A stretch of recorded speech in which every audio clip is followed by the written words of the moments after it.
Good morning. Thank you for all joining in our webinar. My name is Davis Bae, and I am the Regional Managing Partner for the Seattle office of Fisher Phillips and the National Immigration Co-Chair for the Immigration Practice Area.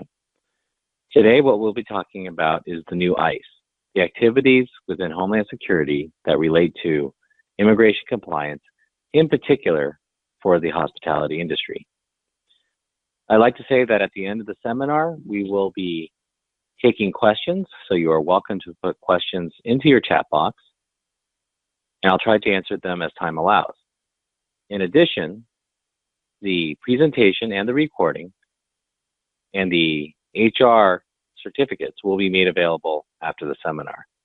If I am unable to answer anyone's questions, I will try to do so at the end of the seminar through email. We will be getting a printout of all the questions that are coming in from the various attendees. So we have about 60 people on the line now, so we're going to go ahead and begin. And I will try to end the seminar promptly in an hour. So right now, what we are seeing is intense immigration activity.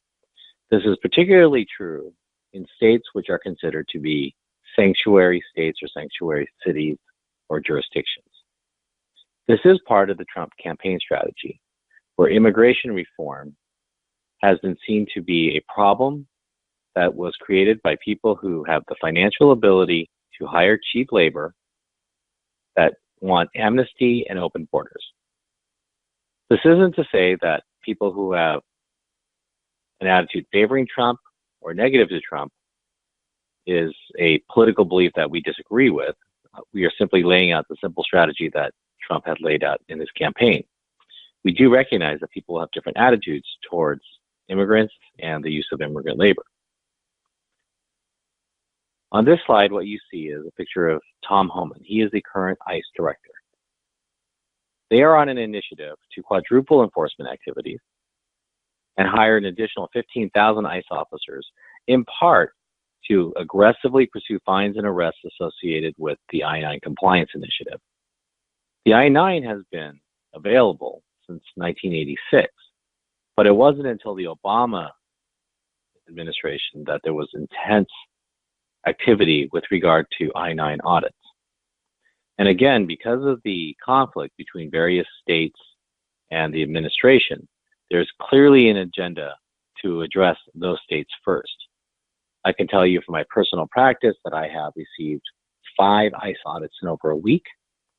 Several of these are repeat audits from people who have been audited before, and various companies are getting audited in retail, manufacturing, construction, public safety, but in particular hospitality.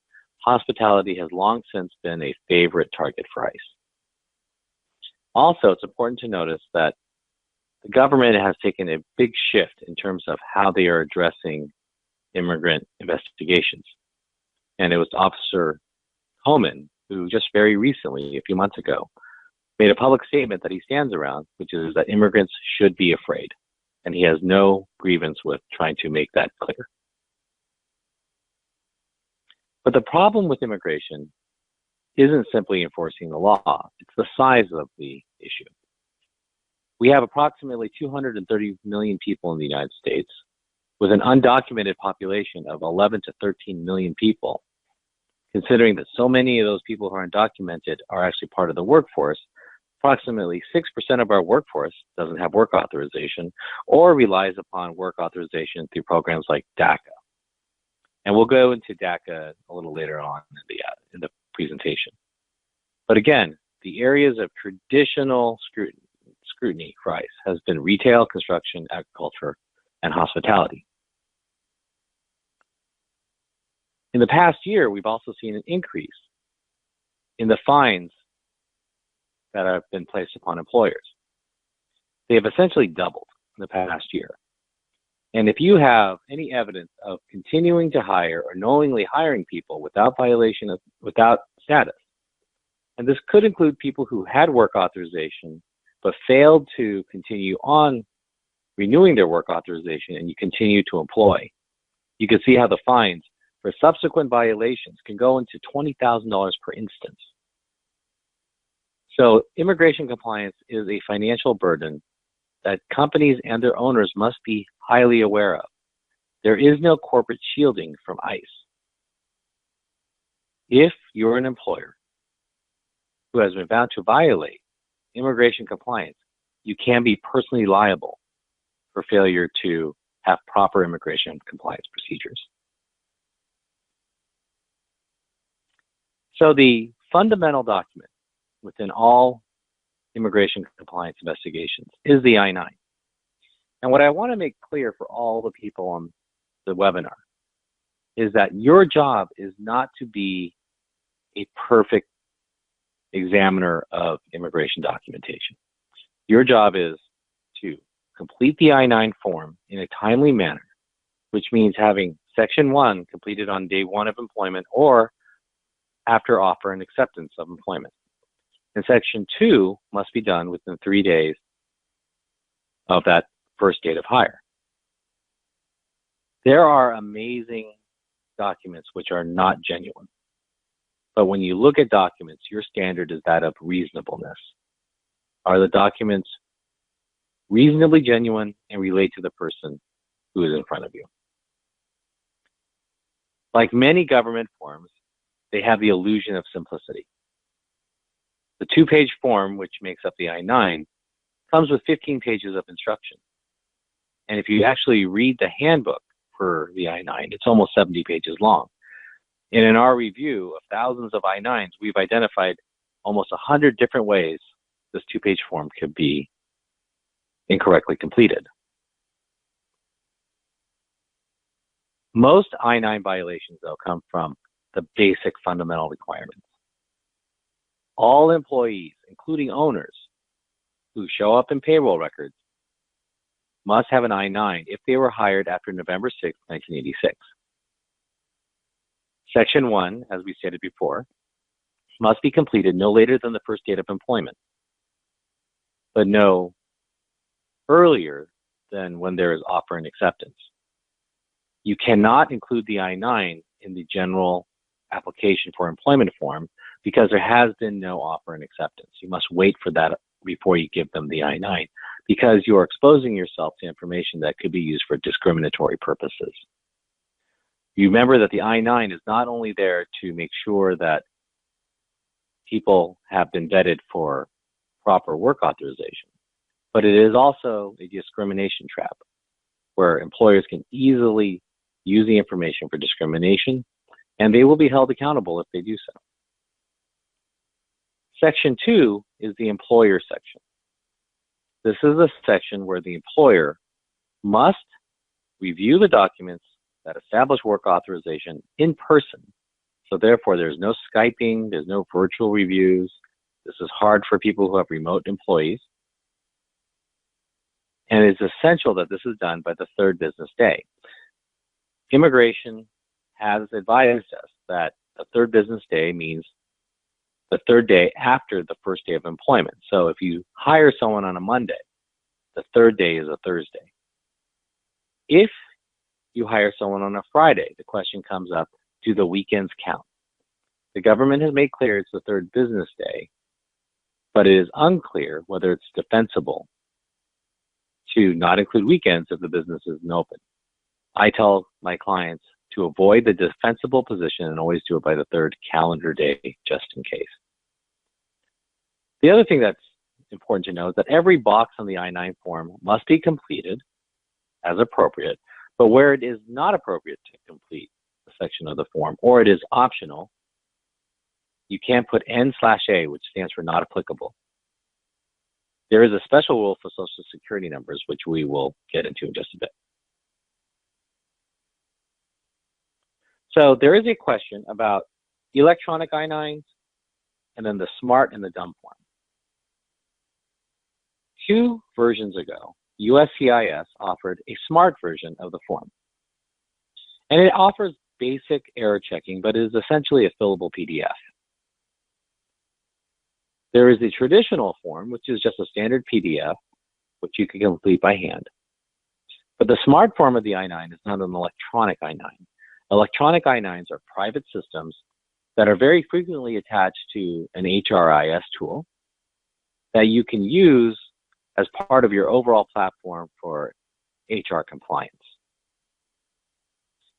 If you do use an electronic I-9, the benefit is that it will trigger reminders typically when there are forms that are going to expire or a mistake is made in the completion of the I-9.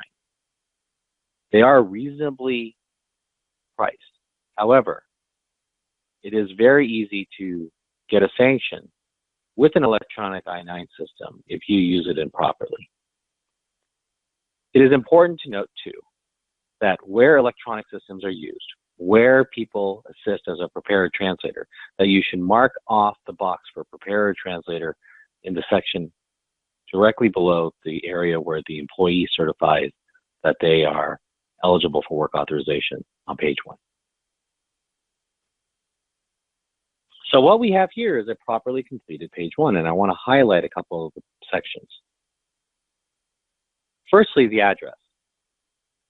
The address cannot be a PO box. It must be a physical address. The format for the date of birth in many countries is reversed with the day and month.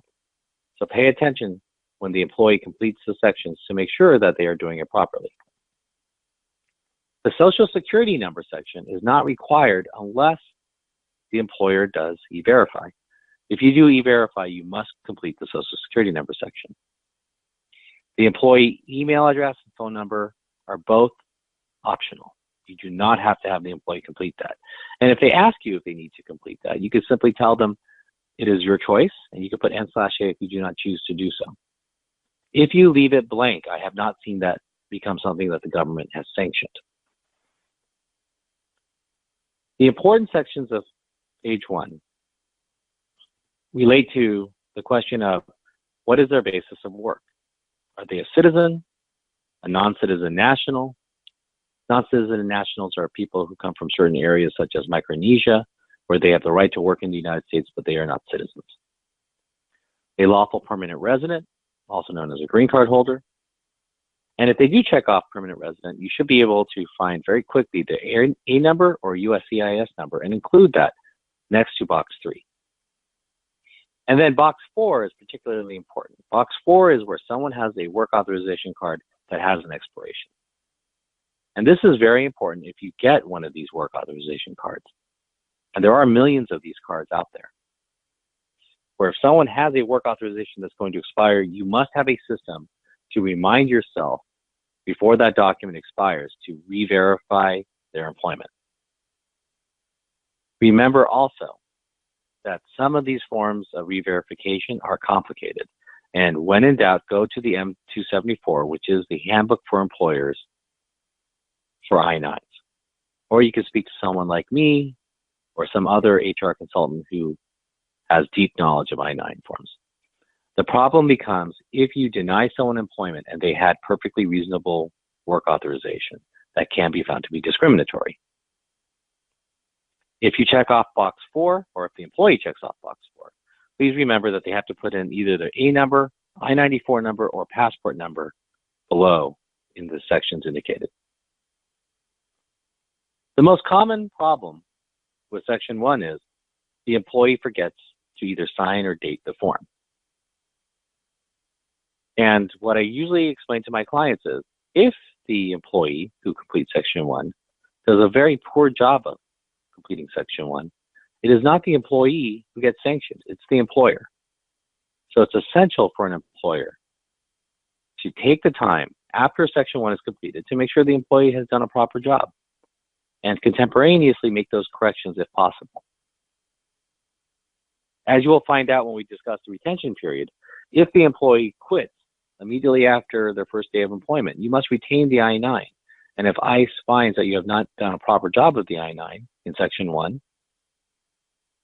you will be sanctioned. And section 1 can only be corrected by the employee. So if the employee has terminated or resigned, you will be unable to correct section 1 properly to make those remediations. So here are the common errors, and here are the fixes. The employee completed section 1 late. That is not correctable. you can notate that you discovered it upon audit, and immigration may give you the benefit of recognizing that you have at least recognized the error. The employee did not check the correct box or did not check a box at all in terms of their authorization to work. Extremely common problem, easy to fix, and this goes back to how to correct an I-9 that is flawed. In Section 1, if a mistake is made, you must have the employee make the correction. Do not use whiteout.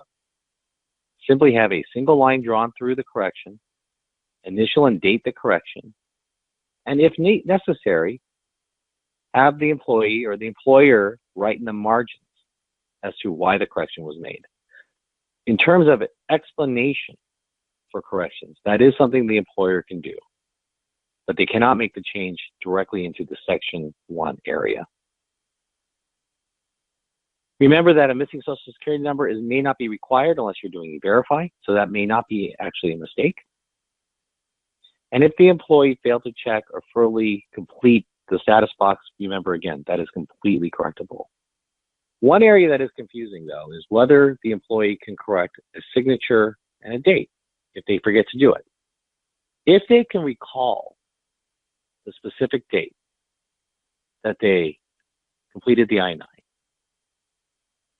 they can actually go back and sign that section again and backdate the form for the date that they have personal recollection of completing the form. However, they must initial and date the correction as of the date of the correction.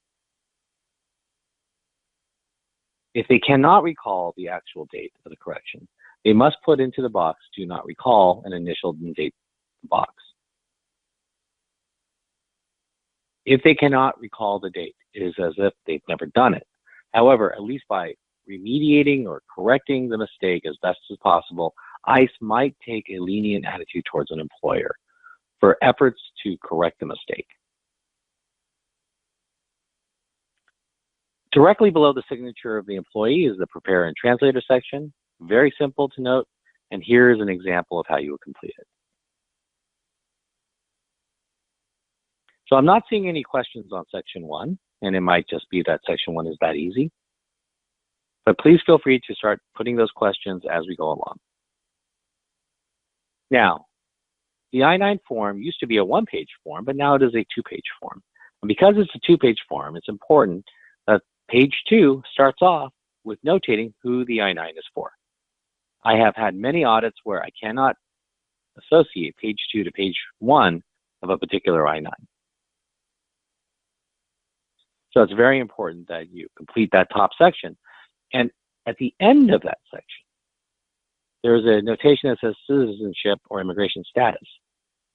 It is really hard to write down alien authorized to work, so you can't simply put down 1, 2, 3, or 4 based upon what you have in terms of your checkbox on page 1. However, if page 1, someone says that they are a permanent resident, but then lists in their documentation a U.S. passport, you have to remember that you are responsible for the consistency between the document that is presented and the status that someone notates on the I-9. In this example, we have an employee who's presenting documents that establish a combination of documents that establishes work authorization. When you have that circumstance, that is a List A set of documents. In this case, it's a foreign passport, which does clearly establish identity. But it is the I-94 card issued by the U.S. CBP, also can be issued by the USCIS, that establishes the work authorization. And it's because they work together that they appear in List A. And if you just look below List A, it says identity and employment authorization. A List B document only establishes identity, and a List C document only establishes authorization to work. And that's why you have to have a combination of a List B and a List C document, and it's specified directly underneath the words List A, B, and C. It's important to read the instructions on these forms. They make it really clear as to what the rules are in terms of when the form has to be completed, and how to use the list A, B, and C. A very common mistake is to have over-documentation, where list A, B, and C are all completed, and that could be held to be discriminatory if you're doing it with a pattern that separates a certain workforce. For example, if you took all people that may have a Latino sounding name and completed list A, B, and C, it may appear that you are requiring more documents for them than anyone else. So it's very important to think about using just the right number of forms necessary to complete the I-9. Similarly, under-documentation, which is actually a bigger problem, is very common. It is very common for me to see somebody simply put in a driver's license under list B and nothing else, or simply put in a social security number and nothing else. So just read that section carefully when you complete this before moving down to the certification box. And in the certification box, you can see that you are swearing under the penalty of perjury that you've examined the documents, that they appear to be genuine and relate to the employee, and you have no other reason to believe that the person is not authorized to work in the United States. In other words, they have to be there in person. The documents are genuine. They cannot be copies. That they are clearly related to the person in front of you to the best of your ability, and you have no reason to suspect that they're fake. So if the employee hands you a green card and says, "This is my fake green card, you have to accept it," you have the ability to say, "I cannot accept that document because I have reason to believe that is not genuine." So the first date of employment is a box that's frequently missed. You can easily correct that by looking at your payroll records. The signature of the employer is often missed, as well as the date that the document is signed.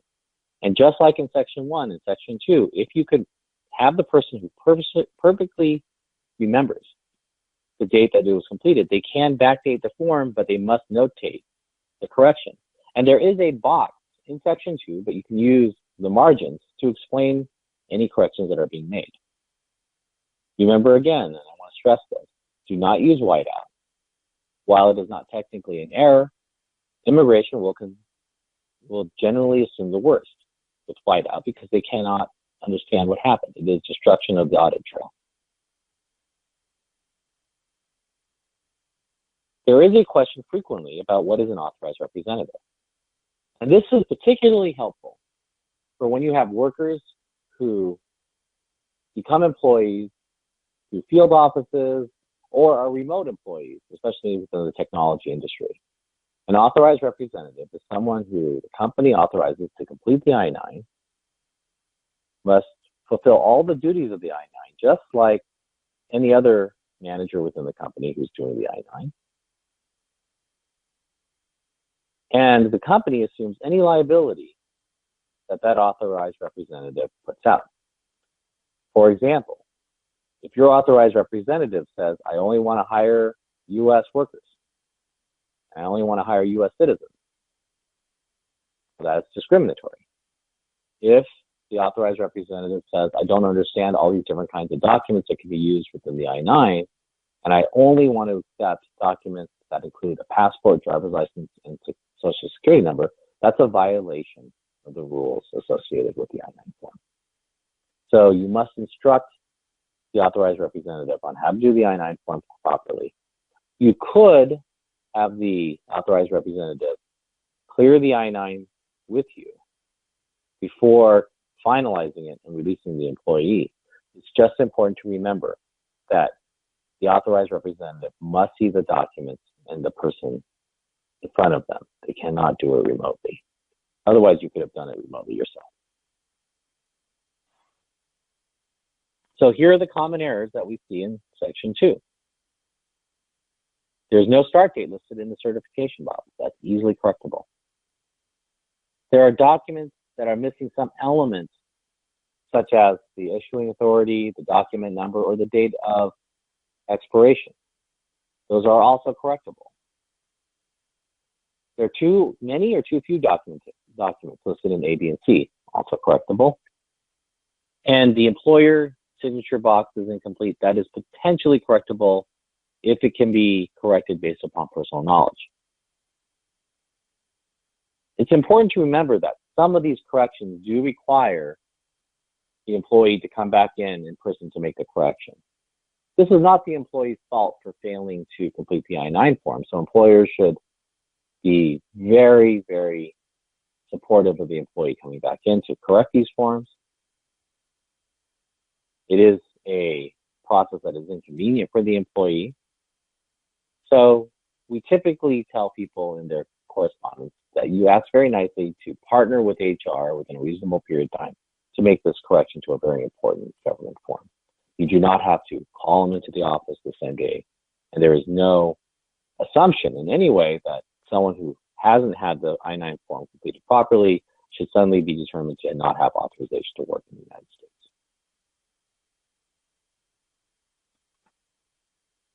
So these are the documents that are acceptable for the I-9 in terms of list A, and we're going to go through B and C in a moment. The important thing to remember is you cannot dictate to the employee what document that they're going to provide you. That's completely up to the employee. A permanent resident may simply provide a driver's license and social security card. That is perfectly acceptable. But here are the documents that you will typically see in list A. And if asked by the employee, or if you want to give the employee some help, you can say these are the documents that we typically see, but you must add in that they can provide anything that completes the I-9. So a U.S. passport or passport card is very common. A permanent resident card or a 551 stamp, and a permanent resident card is also called a 551 card, is the same thing. They establish that someone is a permanent resident. And there's something very important to remember about permanent residents. So long as the document is valid at the time it's presented, you never re-verify a permanent resident. I want you to think of it as similar to a U.S. passport. If a U.S. passport expires, that person is still a U.S. citizen. If a permanent resident card expires, that person is still a permanent resident. And if you actually re-verify a permanent resident in California, that could be $10,000 of penalty by the state of California. California has some very protective rules with regard to immigrant protection. Employment authorization cards, very common. Almost always they have an expiration date that must be monitored. And then you have I-94 cards or other forms of temporary work authorization that go with people who are on temporary visas, and they may be work authorized. It is important to go back into the M274 to read the rules on those specific kinds of situations. And then passports from the Federated States of Micronesia and Marshall Islands and other countries which are allowed the ability to have their citizens work in the United States, those are your non-citizen nationals. So here's a list of B and C documents that together perfectly complete the I-9. Driver's license is the most common thing you're going to see, and it could be a driver's license outside of the state that you are having the person work. That includes having a Canadian driver's license. Not Mexican, though, just Canadian. Any federal, state, or local government ID card would work. So we see occasionally a global entry or TSA pre-card. That is a government-issued document. We have also seen some work release cards from correction centers, especially in Texas. Those are perfectly valid. But documents such as school ID cards, voter registration cards, U.S. military cards, Native American tribal documents are all listed in List B. And if you do not accept those documents, you could be discriminating against those people. And then you have List C. And the thing that's most common is accepting a Social Security card that is restricted. And if it is restricted, it says things like not valid for employment without USCIS, DHS, or INS authorization. If that restrictive language appears on the Social Security card, it is not an acceptable document for lessee. So it's as if it doesn't exist. So you cannot accept that document. So this goes back to a very important question, which is, do you keep the supporting documents with the I-9? And lawyers will differ on their opinions. My personal take on it is that if you keep a copy of that document, you might be keeping evidence that you did a bad job. For example, that Social Security card may say that is restricted, but it's fairly easy to get rid of that restriction once a temporary visitor into the United States gets permanent residence, but they may not actually get a new card. So if you took a copy of that card, you've shown that you have not completed the I-9 form correctly, but if you don't take a copy, there's no evidence that you did anything wrong. Other documents that meet lessee are birth certificates, certification of a birth abroad that establishes that someone is a U.S. citizen. This would include people like John McCain and Ted Cruz, who were born outside the United States, but clearly are U.S. citizens. And again, Native American tribal documents, a very particularly important document to recognize in terms of they are frequent and establish work authorization. And again, there are other examples within the list that you can go into the M274 to review. So before we move on to the Social Security card, I just wanted to make sure you see what I'm talking about in terms of what that restrictive language looks like. If you see that language, you cannot accept that card as a lessee document. And I want to talk a moment about those standards for acceptance. There are fake green cards that I can't even tell are not genuine. It is interesting to note that in almost every case where a false document is presented, it almost always is a permanent residence card. Within the undocumented community, the idea of having a permanent residence card has always been the gold standard in terms of ability to document your presence in the United States. But they have gotten so good at making false cards that even I, who's seen thousands of these, has a hard time recognizing them. So the government standard for you as a person who completes I-9 is much lower. If it appeared reasonable, there was no reason to doubt it, then you would probably not be penalized for it in terms of failing to do the I-9 properly. To document how it relates to the person is new to the I-9 process. And where you can run into problems are where someone's documents are hard to identify in terms of how they relate to the person in front of them. This could include people who are transgender. So you are touching upon some very difficult issues in employment law. And this is where my role within an employment law firm is particularly valuable. Prior to joining Fisher Phillips, I had my own immigration practice, and I almost never touched an I-9 form. But it's because I've been in an employment law firm for 10 years that I'm able to determine whether the I-9 form is done completely, because I am subjected to a lot of I-9 audits for my clients. So it comes as a matter of reputation.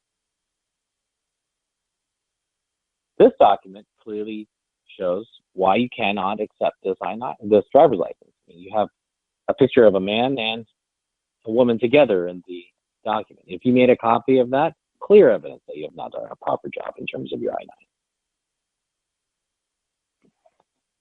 This document is actually legitimate.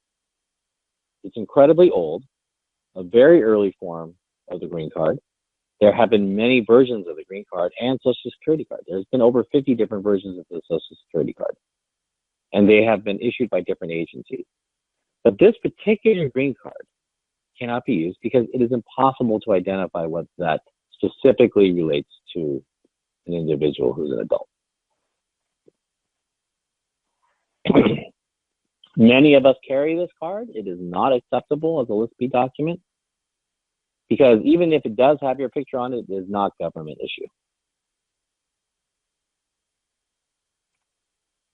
One of the most difficult things to understand is the reverification and rehire. And you might note that it is no longer part of the process to update people's names. It used to say reverification, rehire, and update. One of the reasons why it is nice to update someone's name, or at least notate somebody's name, is that if you have an old I-94 and someone changes their name and you get an ICE investigation, a name may appear on the payroll but doesn't appear in the I-9 form. So in that case, it's helpful. And that's why they still make it possible to put in a new name. But the date of rehire means that if employment was clearly terminated and both sides do not expect employment to continue on, well, then you should put in the information on the rehire. If someone's work authorization was going to expire, you need to put in the document number, the title, and the expiration date of the new document. So people who are on temporary visas, who become permanent residents, would simply provide their new green card. And if they do that, just remember you never have to re-verify them again. And whoever is doing the re-verification or rehire must sign and date the form in Section 3. Section 3 appears right below Section 2 on page 2 of the I-9. One thing to remember about this, and it's a little different than the first time you go through this, is if the employee does not present the document, you do not have to have the person in front of you. However, I just think that's a defensible position. I think that's poor language within the I-9 form. And I have seen officers question whether people have actually looked at the document as it relates to the person in front of them. So here's a general summary about Section 3 and re-verification specifically. If the employee's authorization to work has expired, you must re-verify the person's authorization to work. But you have to have the re-verification of the original I-9 form within 3 years of the original completion. And if the employee authorization document is expired again, you must review it again.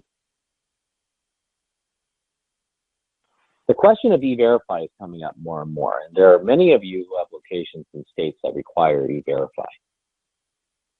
While a state cannot require a company use e-verify, it can deny a company a business license. And this is what the Supreme Court determined. A state cannot enforce federal immigration law, but it can enforce rules associated with the things that they issue. So a county, a state, any municipality has that ability. In California, there is a law that says that across the state, no municipality or state agency can require compliance with federal immigration law. This is one of those things that probably drives the administration crazy. But what E-Verify is a free system to double check information that appears on the I-9 with government databases. It cannot be used to pre-screen applicants, and you cannot re-verify existing employees. It must be done for new hires and rehires after the E-Verify system is implemented. In California, and I use California a lot because California has passed many laws to protect its employee base. Inappropriate use of E-Verify can result in a $10,000 sanction, for instance. So think about the size of that. If you have 100 employees and you decide to try to get ahead of any kind of immigration compliance by signing on to E-Verify and then re-verifying all your employees, if you do that for all 100 employees, you could be looking at $1 million sanction. So while E-Verify is easy to use and it's fairly reliable, you just have to be careful on how you use it, and you have to use it appropriately.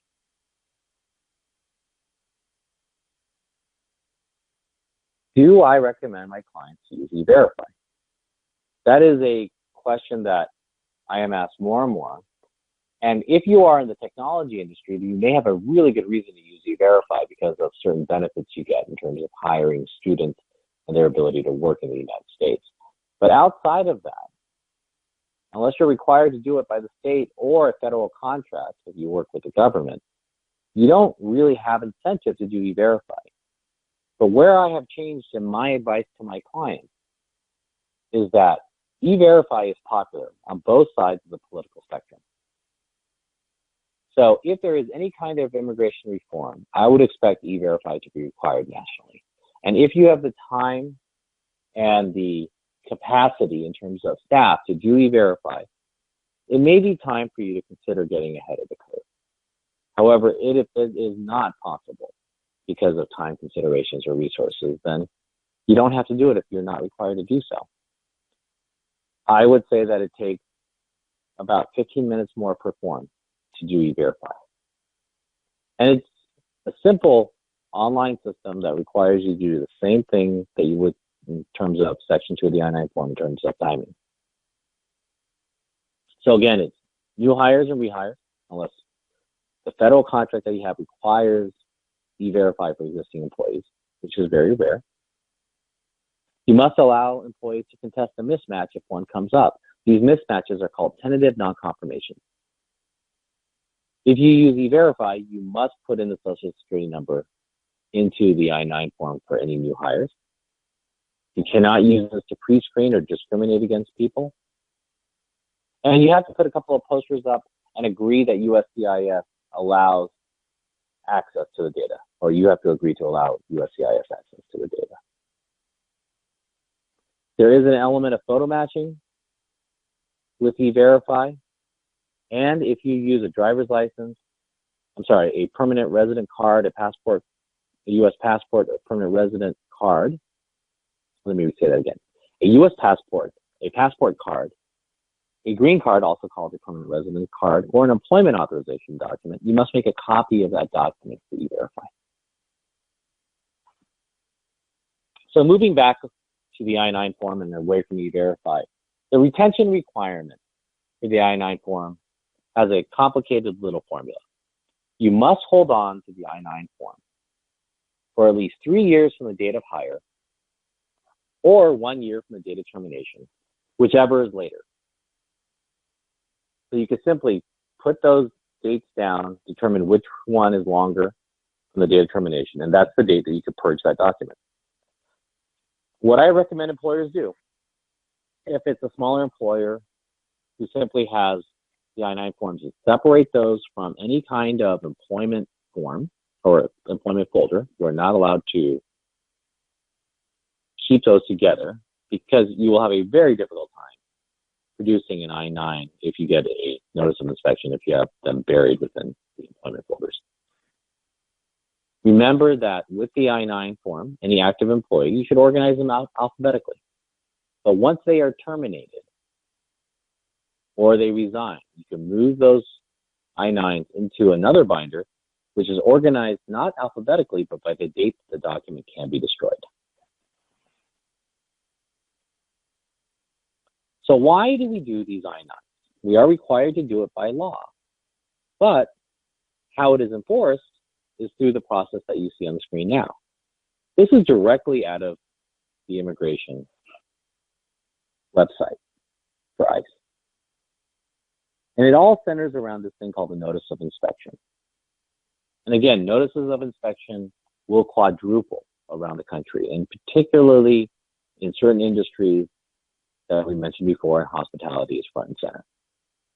I also believe, and you can look at our website where we talk about recent raids to 7-Eleven, that ICE will target franchises because the standards within a franchise and the individual franchisee can be very different than the requirement of the main franchisor.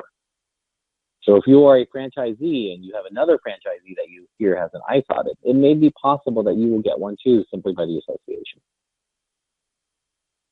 When you get a notice of inspection, there is a great deal of variety in terms of whether you are required to turn over the documents within 3 days, which is the standard, or whether they give you any kind of extension. And where it goes once the I-9 forms are submitted is a little questionable.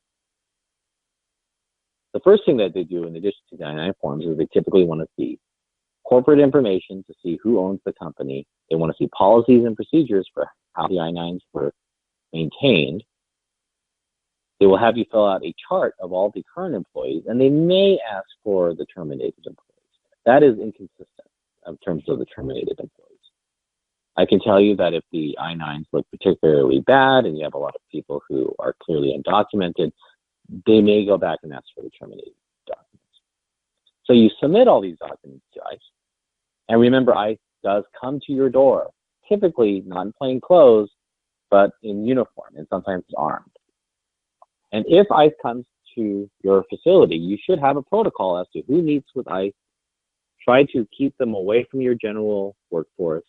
Do not allow them to talk to your employees. That is not a requirement under an I-9 inspection. You accept their notice of inspection and you simply walk away, have them walk away. And you comply and start working with them to collect the documents that they request. It is very common for me to work with an employer at this point. However, I would much rather work with an employer prior to getting a notice of inspection, because if we can correct the I-9s before the notice of inspection occurs, very frequently ICE will give you full credit for those corrections, especially if you have a general strong compliance environment. In other words, we do an ICE investigation or an audit internally before ICE ever shows up. We get your I-9s fixed, and over time, because you are continuously doing I-9s appropriately and old I-9s start to get destroyed because employees terminate, your I-9s look better and better. And the higher the percentage that they are properly completed, the lower the fine, and the more likely ICE will be to just give you a warning. However, if you get the notice of inspection and you turn in the I-9s, you can expect to hear a result within a few weeks. And I've also seen results not come in for over a year. What those results look like could include a notice of suspect documents if you have anyone who has documents that do not look genuine, and a notice of discrepancies where there is something inconsistent with the information that was provided, but the documents appear to not be suspect. But if you don't have those situations, then the ICE auditor will tell you if you have violations. And if there are no violations, you are in compliance, and then you won't hear anything else from ICE. They'll tell you thank you, and they'll simply let you know that the investigation is closed. But if there are violations, there are two kinds, substantive and technical. If you only have technical violations, they give you 10 days to fix it and correct the I-9, and then you are in compliance again. But if you have substantive violations, the forms are late, the forms were not signed, other things that are strong failures by the employer, you will get fined. But if the number of I-9s in relation to the number of I-9s that fail is very small, then it is very possible you get a warning. And I typically think that if less than 10% of your I-9s fail, then you're just going to get a warning. But if you get a notice of intent to fine, and very typically those fines are anywhere from $15,000 to well over $100,000, and in some cases in the millions of dollar range, and ICE does like to broadcast this, then you will be in a settlement process. And if the settlement cannot be done in a way that ICE and the employer can agree to a settlement, then you appear before something called the OCOHO, which is the appeals unit, to discuss the fine. And ICE is aggressive. A Texas software company had to pay a $34 million fine for I-9 records and systematic failure for immigration compliance. There's also a case in Philadelphia right now that has about a $15 million sanction going on. And again, just to stress, these are the monetary penalties that you have potentially per form. So if you just think of every form as potentially $215 to $2,000 violation, you will take it more seriously. ICE does allow for some restriction of the fine by these 5 factors: good faith efforts, seriousness of the violation, whether there were any unauthorized workers, the size of the business, and the history of the business.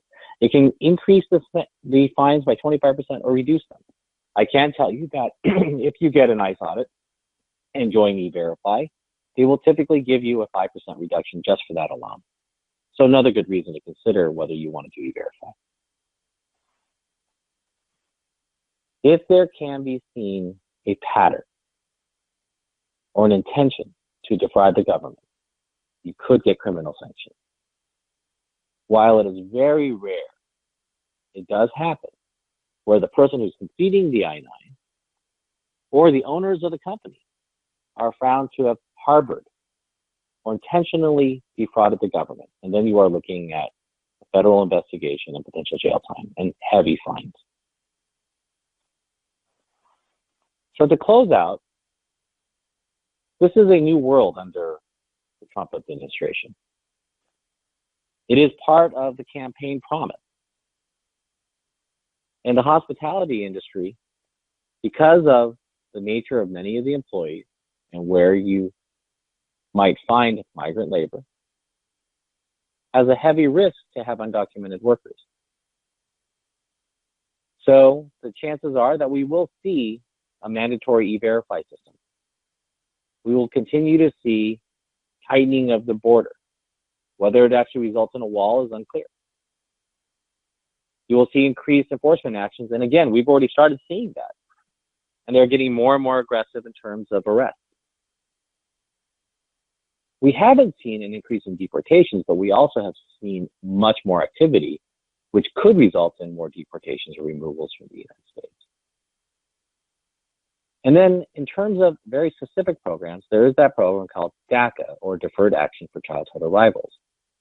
It is currently in the news almost every day because many states are fighting for the rights of these people who are also called dreamers. These are people who were brought into the United States as children, who are good citizens in terms of no criminal record, and have no real clear homeland to return to because they were raised here.